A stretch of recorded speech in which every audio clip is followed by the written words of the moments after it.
ইনি হলেন স্লিটজি। এনার সারা জীবনের গল্প খুবই দুঃখজনক ছিল।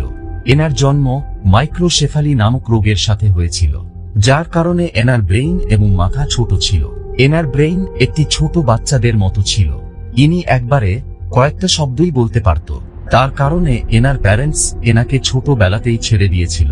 এরপরে স্লিটজি আমেরিকাতে সাইড শো এবং সার্কাসে কাজ করত। এনাকে পিনহেড বলে ডাকা হতো এবং এনাকে মেয়েদের জামা পরানো হতো। স্লিটজি 1932-এর হরর মুভি ফ্রিক্স এও কাজ করেছিল।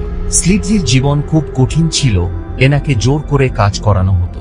ইনি এনার রোলগুলিকে ঠিক করে বুঝতেও পারত না, আর এর বদলে এনাকে খুবই কম টাকা দেওয়া হতো। 1936-এ জর্জ সুরটিস নামক এক ব্যক্তি তার লিগ্যাল গার্ডিয়ান হয়েছিল এবং 1965-তে তার মৃত্যু হওয়া পর্যন্ত তার দেখাশোনা করেছিল। 6 বছর বাদে মানে 24শে সেপ্টেম্বর 1971 সালে স্লিটজি মারা যায়।